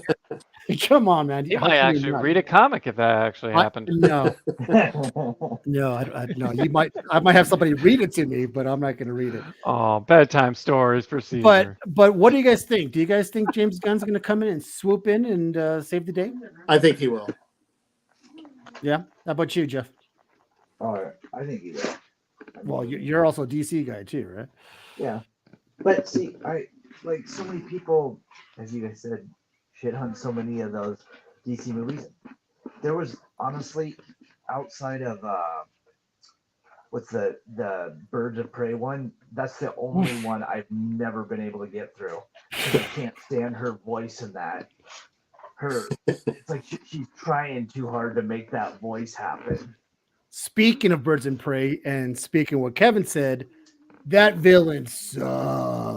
Oh, the Black Mask. The Black Mask and the Birds of Prey was... Which sucks because, what's his face? Who played it is actually a great actor. It comes to show you, I mean, you could have the greatest actor in the world come out in the shittiest movie, and he's going to be the shittiest actor in that movie. And the thing is that Birds of Prey was rough. And yet, there's tons of people going, that's my favorite movie. What about James Gunn's Suicide, though, which she plays in? And, Yeah, I thought they I were don't great. mind. I don't mind So Harley. there you go. There's a director. I think that's a great play right there. Birds of Prey suck, but Suicide, which she's a big part of, people Which were like, oh, which one do you guys prefer? Suicide 1 or 2? The James Gunn two, one. two. One didn't exist. Yeah, one was terrible. But that goes back to the Eternals too. Like, who is the villain in the Eternals? They Was didn't it have a villain Icarus? in the Eternals. Was it that like It's just stopping deviant? yeah, that's it. It's stopping the birth of. That's why a lot of times when you make movies that has too many villains, it doesn't work. Mhm. Sometimes it just doesn't, because you want that one, like Kevin says, you want that one strong villain to stand out, and you want the ultimate matchup in the end. But when you have too many of them and you start to go, well, who's more of a badass? I don't get it. It just for me, it pollutes the movie. And Yeah, Studio interference. yeah, I enjoyed I do enjoy the second Suicide Squad because they really threw you for the loop in the beginning, where they basically killed off everybody. They're just Yeah. like, so who's the Suicide Squad, Yeah. right? I mean, that was kind of weird. I remember the first time I saw it, I was like, this is weird. I mean, they're Oh, going yeah. to kill everybody off in the first 15 minutes of the movie. All right, where's this going to go? How many of you guys enjoyed the Peacemaker? Loved it. Loved it. It was hilarious. I have yet to see it. I suggest Andrew watch it, but just skip the intro. Oh, no, the come on. intro's I was hilarious. dancing Oh to my that. gosh, though. that intro is No, it's it's the atrocious. best. No, it's not. It's atrocious. Since know we're what? talking about Him dancing, DC, like he made some. He's like almost. I'm not gonna say nowhere near Ryan Reynolds and making fun of himself, but still was making fun of himself about that. I can't take it. What are you saying, Andrew? Joker was one of my favorite DC movies, like ever. I thought it was an amazing movie. Joker is Joker threw for a lot of people for the loop. I think when Joker first came out, people were expecting one thing, and they came out going either "Wow, that was strong," or "Wow, what the hell did I just watch?" Yeah. I think- because people were expecting a Batman, people were expecting some mention of something, but they don't realize it literally is the birth of this character and how he became. And the scary thing about that is that it could actually happen, because it was nothing Yep. it was nothing too crazy. And it's one of the reasons why I like Matt Reeves' Batman, because it kind of plays on what's going on, and it actually can happen. A guy who talks very much sense to a lot of people and builds a cult and has them do their doing and their bidding. And he didn't do anything that crazy. And Batman got his ass kicked. It's just kind of real, and he's driving what was it, a Camaro, souped up, whatever it was. I like the realism in it. Yeah. And That sometimes it could potentially be real. it could potentially, same thing with the Joker. Now the second one coming out, they're like, there's going to be a musical. They're going to remake 15 songs. Wait, is Mhm. that true? Oh yeah, Lady Gaga and everything. Lady- The with whole Lady bit. Gaga. Oh, It's gonna be a musical, and they already introduced that they're going to be remaking 15 popular songs. Mhm. Now, how many people are going to watch because they really enjoyed the first one and want to see the second one, or how many people are going to go watch it to see what the hell is this? I got to see for myself. And I think that's perfect marketing for them. Yeah. You know, I don't know. I'm intrigued. That's for sure. And I didn't even, and I'm against it. I didn't. Okay, so the Joker was, to me, gave me V for Vendetta, like the timing of it. Like it was so cool because in so many ways V was not understood when it came out. Everyone's like, so who's the bad guy? It's the society. It's Yeah. Right. and it's kind of like the Joker came out, like you were saying, Caesar, at the perfect time because of all the riots and all the stuff that's happening in the world now. That's Yeah. he kind of grabbed that and threw it back in the older days, and then birthed a psycho, which that is what Joker is. He's a psycho. He's one of the Yeah. best villains ever written. So well done. So I'm intrigued what they're going to do with the I second one. mean, one of my favorite like comic shirts I have. It's got I got it at a con, and it's literally Joker sitting in Abraham Lincoln's seat, and it says, "I'll be your next president." You know, and Exactly. I think it's so fitting. Whatever side of, not to get into politics, Politics but whatever you're in, side right. you're on, you know, it's just like, hey, so Whatever Joker sits in that seat, right? yeah. But you know, Hey, I have. hey, Just left him. go ahead, Jeff. Oh, I was just saying, you know, DJ had a good point too.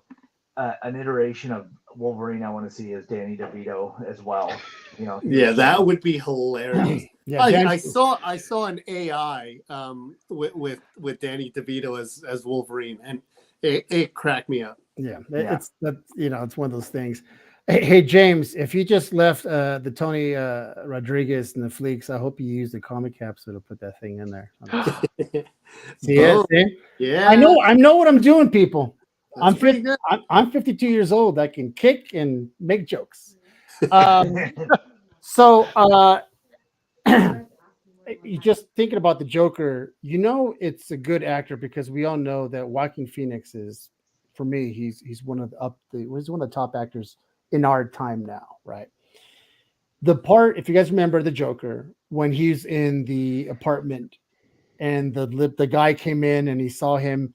Oh and yeah. that tense moment of like, is he gonna kill me? And he reaches up, he just opens the door and lets him out. But that whole tense scene in between, that to me is a good movie. And that to me is what grabs you and at least makes you go, because I don't mind the Joker. I actually like the Joker. But many people shit on it because it's cool to shit on stuff. It's especially cool to shit on stuff when you haven't seen it. Or the fact that it's like a complete ripoff of King of Comedy.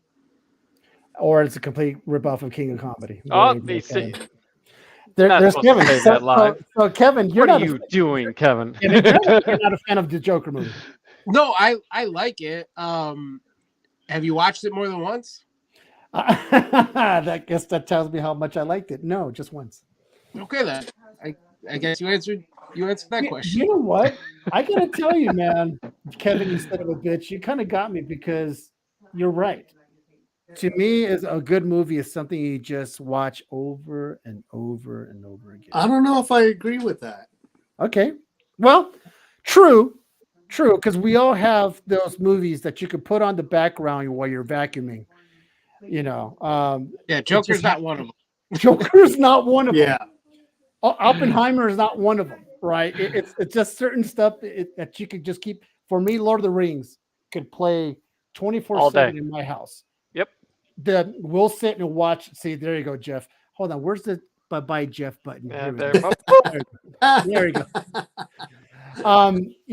It's Lord of the Rings for me. We could sit and watch the uncut version, which is like 4 hours, and then watch the other uncut version. We don't have a problem with that. But Jeff, go ahead. I know you're chomping at the bit. Oh You don't no, like- I You don't like? no. So what's your background movie, if you will? I'm now curious. If it's not Lord of the Rings.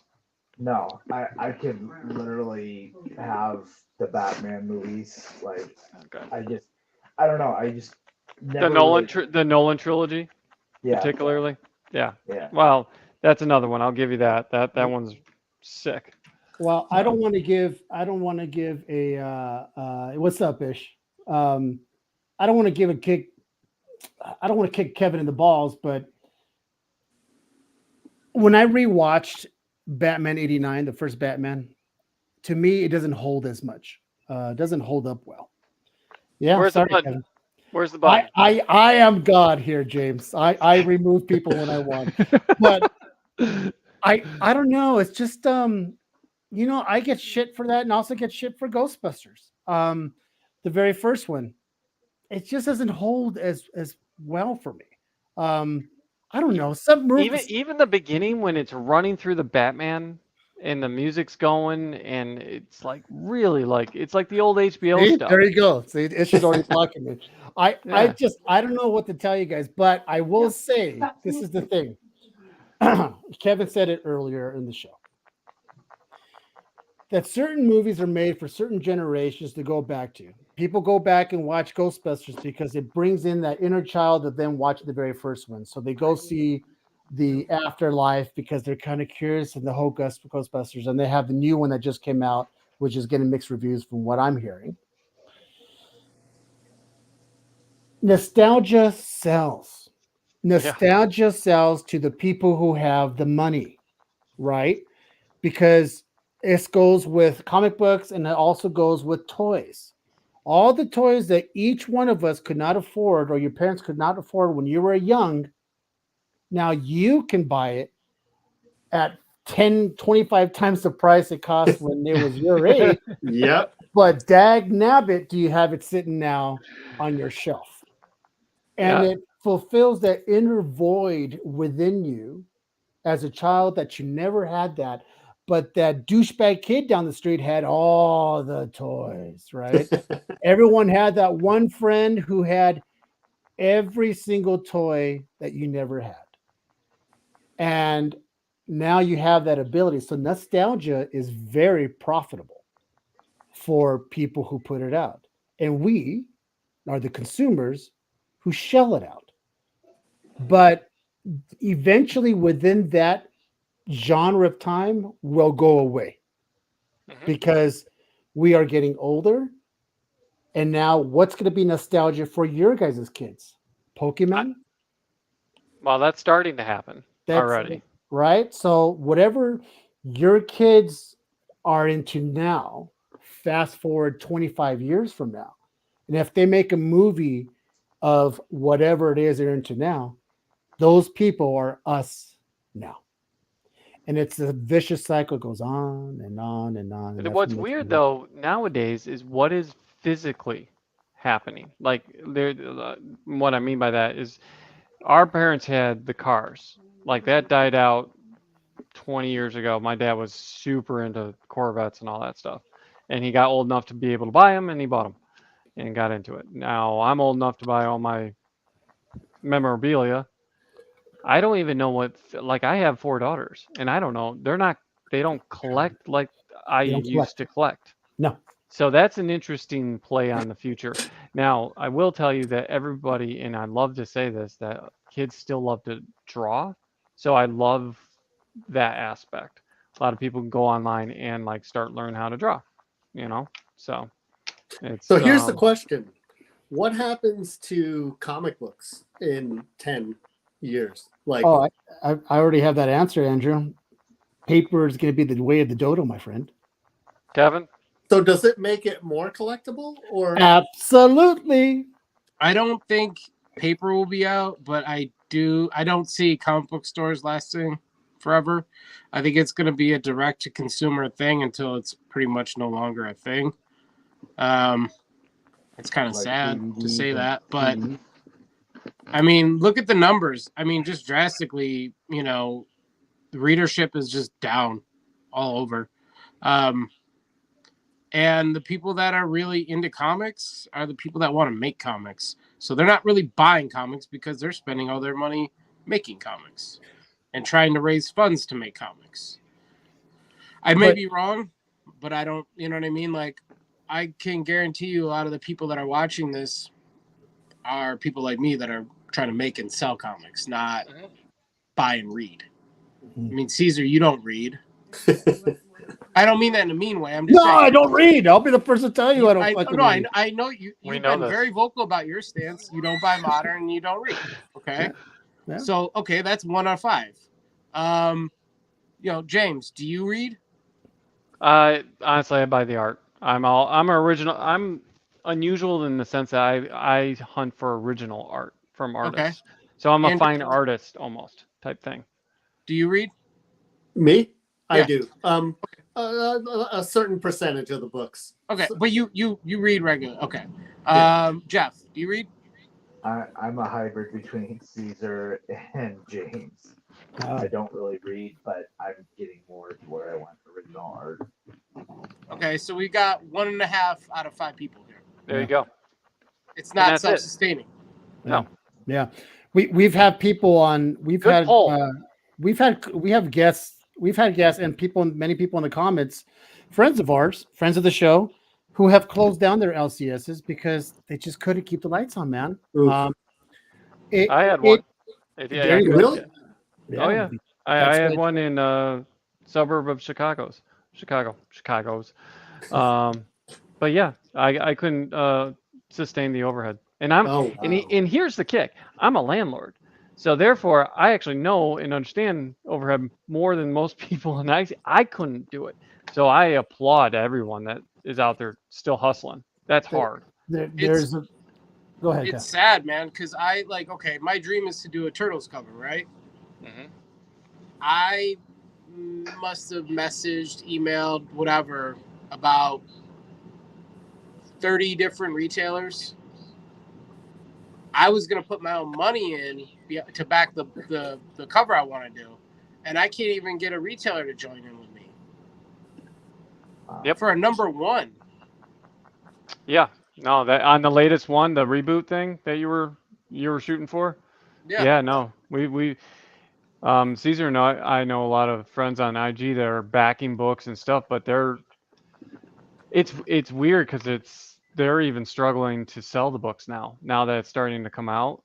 So it's like this boom didn't work, and now what are the artists gonna do? Because a lot of the books are selling only 20% of the 500 print run, let's say, and that sucks. That really sucks right now. So There you go, Ish. So Ish, Comic Sense, he has himself a gig, and yeah, the way nowadays that you can do stuff on the interwebs without having a brick and mortar, it's more feasible now to do that out of your garage, or your whatever it is, and just sell books and still do pools and all that stuff and mail them to people. But the nostalgia of going to your local LCS and going through it and make a little pile for yourself and going to the counter and doing that and smelling the books and all that shit. Since you can now read all and everything basically digital if you pay for it, to me, these books are going to be, not that I'm buying for investment purposes, really, to be honest with you, I'm not. If that was the case, I wouldn't own a 2.0 Fantastic Four annual. To me, I'm just buying the book, and they say you buy the book, not the grade. But people are, when I say paper is going to go away, what I meant to say is people physically reading comic books eventually will go the way of the dodo, and you can just go on your Kindle, on your phone, on your laptop, and read the story if you're a reader, and that's the way I think the direction is going to go. And it's sad that a lot of people who've had brick and mortars for 30 years are closing down. People who had them open for 2 years had to close down because they just weren't getting enough business. Those days, in my mind, are slowly waning away. And it is sad to live in a society now where we're going to go, yeah, the closest LCS to me is 4 hours away. So, just playing devil's advocate to what you're saying, I remember a time when people said the same thing about paperback and hardcover books, vinyl records, and boom, both of those things are now back in fashion and booming business. And to talk about the LCS, I think it's a combination of not being in a high priced area like Chicago, and being able to survive in a place with low overhead, like, I don't know, like a Huntsville, Alabama, or something like that. I agree with you, James, that I don't think an LCS could survive in like a New York City, or actually I'm wrong, because Midtown Comics is still killing it. yeah, but Kevin But Smith himself couldn't sustain. yeah, he had to have like an auction recently, right? To like, Well, oh no, that's to keep his movie theater. Right, keep his movie yeah. theater, but his actual comic store that he Closed had down, yeah. closed down Yeah. only after 3 or 4 years in business. Oh wow. So Yeah, the comic stash is that what it's called? so Well, that's yeah. been open since the 90s. The No, comic not stash? Kevin. The Kevin Smith one is closed. The From secret what? stash is closed? Oh yeah, Oh, he yeah. closed that. Yeah, that Yeah. I do know. Hmm. Yeah, But he reinvented himself after his scare, his and it went back to his roots. And now he's doing a Kevin Smith tour, and you're Well- gonna go to Chicago to see it, right? I will say that having a health scare changes a lot of things. Do you guys agree with Ish here that eBay is killing the back issue bin hunting game? I don't think so. I think eBay's been around since I can remember. You know, I feel like there's enough room for LCSs, eBay, um, Instagram, Facebook sellers. More the merrier in so many ways. As Maybe many avenues.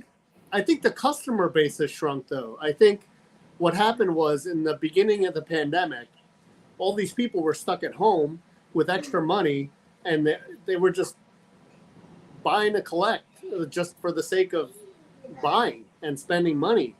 And now all these people are getting out, and it's flooding the market. Hence the prices of comics coming down. And It pains me. It pains me when I see a book that I paid for. Pick one And behind no. you. pick one, pick any, pick all of these. I right? sold one or two that's probably overpriced to you. James is a massive comic dope dealer to Distributor. me, distributor. You know, he's the one with I don't know why it keeps me the on. coat. You know, he opens it up. What do you want? You want a Brave in the Bold 28? What do you want, a Superboy 68? I was that guy who, I don't know what, $1,300 for ASM 129. Now they're selling a higher grade of what I bought back in 2021, 22 for less. And I'm going, well, fuck. Should I just, but then my mentality is like, well, should I sell mine and pick up a higher grade? Then I started going, wait a minute, Caesar, pay attention. What are you going to sell that book for if you're going to buy the higher grade for cheaper? That means you're going to sell your book for pennies. Pennies. The math doesn't make right, so I just keep it. But it sucks. Well, it doesn't suck to buy now. If you're a buyer and a collector now, yeah, kudos to you, man. Mop up. And James, like I said, he's a big crack dealer of comics for me because I was able to pick up books that No shit. I never would have owned. Ever. Yeah. It's cyclical, man, and it's a buyer's market right now. It's not. It's going to be a seller's market again. Kevin's right. It's almost like the housing bubble, right? Like it's going to people go were up. selling houses 4 times what they paid for it, but it's all relative because to go out and buy a house, you're paying for 4 times what it's actually worth, right? So like it's the prices now are starting to adjust. But that's my biggest thing, though. That really works in nostalgia and working. But it's the Kevins of the world. That's who I want to exist because without, like for me, it was Michael Turner. Without the Kevins of the world that's punching out new art, and I can't. You said something that's going to sit with me for a little bit. That you wanted to do a Turtles book, and I know a lot of people that got on that Turtles book, but you couldn't get one. That's kind of like bouncing around my head. Like there's something wrong in this market that you can literally go out and buy your own cover, but no one will back it. So what the hell's that's where as a community, I think we need to start focusing back on let's make sure we don't lose the current art. I appreciate the hell out of all the old art and everything. Caesar's that's a cave I need to go see one day. So, but it's the Kevins that we need to support, and that's what's so good about the comic menu. By the way, you guys are really good at bringing all the new artists on. The capsules that you guys got going. That's for the new art. That's for the new sketches. So that's where we need to stay there as a community. So. I tell you what, James is ending this show on a point, so we try to keep it at 2 hours, and just like that, people, We're at the top of the hour, almost 9 It's like o'clock. I sensed it or something. No, I'm It's kidding. almost like you. It's almost like as if you were looking at the time. It's 8:57 my time.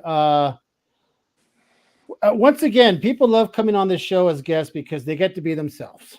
We allow people to be themselves, and you don't have to be quote unquote on camera and be that sales pitch. You guys being here is the sales pitch. And we always welcome every single one of our guests to come on here and sell their stuff and all that good stuff. So, why don't, so this is what I'm going to do, guys. I'm going to let Andrew and Jeff go ahead and pitch. Who's going to be the pitcher? You are Andrew, Jeff. Who's going to pitch your guys' stuff? Jeff, you going to be the pitcher or the catcher? Hey, this guy's on fire. That's the way to end the show. We people. brought it Good night. all.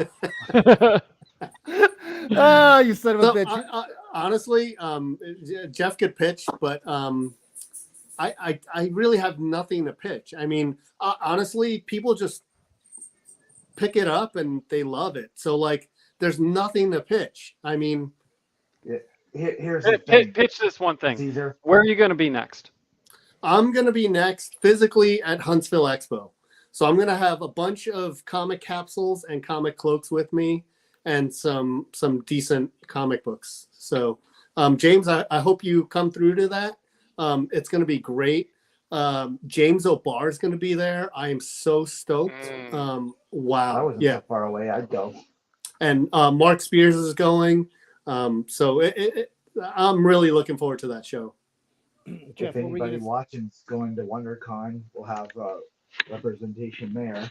But I've sold a lot of stuff over my life, and this is probably one of two. The only other thing was Nike products that I sold that I truly 100% believe in. I will not use top loaders again because, like Andrew, I've had horror stories, even though I haven't been back in the game as long as some of you, but I had horror stories of having that stuff fall out. Like James said, I've been at cons and had, original art or a sketch cover that I wanted to protect, and I won't do it anymore without a comic capsule. Yeah, two things I'll never use again is a top loader and a holder with magnets. I just won't. I've had horror shows happen to me with both of those. So I've had them bust on me. open in your backpack and like your Oh, comic is mangled. Oh my goodness. Yeah, no. well, listen, you guys, we'll talk in the green room, gents. But Yes. you guys have a fantastic deal, and then we're Good gonna luck, give Kevin. Kevin. I'm gonna give Kevin time now. This guy's always promoting something. That's why we're having him on here. What do you got going there, pal? I've got, this is my cover to Dick Tracy #1. Yes. that's right. He Mad did- Cave has been killing it lately. You can order like particular covers now. Kudos to Dick Tracy, man. That's got to be fun to draw, Kev. I mean, come on. Dude, Oh, that's- it was a life goal right there. You can pre-order it through my Big Cartel, or you can get it through Ish at Comic Sense. You can get it through Rhinos Comics and Heroes Comic. Heroes aren't hard to find out of Elmira, New York, and that'll come out April 24th. Yeah, listen, Kevin's always welcome to be on the show. It's kind of funny. It's one of those things. Kevin was doing his drawing on Insta on IG, and I hopped on, and he's like, "Hey, you got to have me on the show." And then I'm like, "You know what? Fuck it." And that's what we do, man. It doesn't take that long. If you're a person, a lover of artists, lover of comics and geeking out and TV shows. And we didn't even talk about TV shows. We didn't even talk about The Acolyte. We didn't even talk about Kong versus Godzilla coming out. We didn't even talk about the House of Dragons stuff coming out. We didn't even talk about, I just finished watching some other stupid shows. It's just so much stuff going on, people. I just got into Peaky Blinders, as a matter of fact, for the first time. And I'm loving it. I'm in love with Peaky Blinders. I'm glad there's like 75,000 seasons. But anyways, thank you everyone for joining. Dale was busy. Oh, we didn't even talk about as Ish put it, that stupid X-Men cartoon. I haven't seen. There we go. All right, let's stay on for just a few more minutes. I have yet to see it. I've yet to see the X-Men, the new X-Men 87. Okay. People are popping boners for this show. People are loving this cartoon. I think Kevin's one of them. Okay. Now, you have other people who do not like it because I don't know if it's, once again, this isn't my X-Men 1997. This is a more woke or whatever version or whatever you want to fucking call it. I never got into the original because it was not my time. It just wasn't. I just never got into it. The same way I never got into TMNT. I just never got into Turtles. I just wasn't, as a kid, I was a He-Man guy. I was a Star Wars guy. I was a different genre. I never got Turtles eating fucking pizza and sushi. I just never understood that stuff. But Eastman, please don't hate me. I'm just saying, whether you like X-Men 97 or not, what does this go to? Nostalgia, people. It goes all back to nostalgia. There we go. Full circle. Full circle. People are watching it because they love the original and they want to go. But people are saying it's a good story. There's some good stories. There's some good this to go in that. Oh, there we go. Hold on. Thank you, Ish. Now he's unblocking me because he agrees because he says it's horrible. Ish doesn't hold back. But then again, he also says that the original was horrible too. So then you have guys like Ish who doesn't give a shit. Have any of you guys seen it yet? What? I know Kevin has. I know Kevin's watched it. I almost started watching it today. You're going to start what? You were going to start to watch it? I almost did. And I then watched what? it. I love it. You like it? I there you go, James. Had other work to do. Andrew, Well, I was going to watch it, but I heard that Rogue doesn't have junk in the trunk. she doesn't so have junk in I the was trunk. Disappointed. Well, a you little disappointed. yeah, Andrew, you have other issues. You have other issues. And you heard it here first. You don't watch it because it doesn't have a cartoon booty. There you go, guys. Woo! But I tell you what. Maybe one day we'll discuss it in a future show. That being said, thank you everyone for watching. Jeff, Hey, Andrew, you guys were awesome. Thank you so much. Yes, thank you, Caesar. It's fun, James, right? Kevin. Yeah, that was fun. Yeah, That was a lot. Thank you, guys. So Thanks for having me. yeah, man, Kev, we'll come on again later on when you have something to, when your shit's dropping. You can come on and we'll come with other guests and stuff like that. Yeah, I'm gonna follow Yeah. you, Kevin. Yeah, please do. So our next show, he's, as a matter of fact, what's your IG again, Kevin? Solstice_art. Solstice underscore. And I found you by just Kevin Delgado there. You can just type that in Instagram. You'll find it super fast too. Because there's a couple solstice things going on over there. So Do you guys and what for IG for the comic capsule? Comic Capsule. Just comic capsule, And it's one word. just like how it's written out on my name There you there. It's all together. All together, guys. One word. Yep. Yeah, Awesome. There you go. So if you guys, once again, I'm going to push. If you guys are dumb and old like me, and you're using these, as they call it, what do you guys call them? Deli what? Deli sandwich holders. Deli sandwich holders. you can see why they're called that. You know what? If you guys are still using these, They're not. I But okay. toss it away and go get the comic capsule because you also can hang them on the back and store your modern, store your signed signatures, your COAs, do all that stuff. And there's more to come. There's There's lot. more to come. They're Yep. gonna make boxes. They're gonna make stuff that destroys AI art. They're gonna make 11 They're by gonna- 17s An and exclusive magazine styles. Kevin box that's made for Kevin. But let's be honest, they probably are gonna make magazine and pulp stuff because that makes sense. Yeah. And probably stuff for 11-17 art. I mean, that's just the way it is, man. It's the way it goes. Thanks, guys. Appreciate you guys. And next week are we going into April already? Yeah. No, are we? Yep. Oh, yeah. We're going to have our 1-year anniversary show with Mandy Burden and Shannon Kincaid and do the movie review that we do once a month. So join with the party, guys. with Join his it. two fabulous, it's always funny. Me and Dale step back, and Shannon and Mandy take over because it's such a fun show, and we're hoping to hit now. Mind you, guys, we've almost a year with me and Dal doing this new podcast. We're this close to hitting 29K on the website on our page, Facebook page. So that's a huge and thank you to everybody else. And Dal will join me next week. He's hopefully he'll leave the He'll be daddy there. duties for a while, He'll, but I'm pretty he'll sure be there. It's a 1-year anniversary. He'll be there. You can't. Oh, he's gonna be also a giveaway.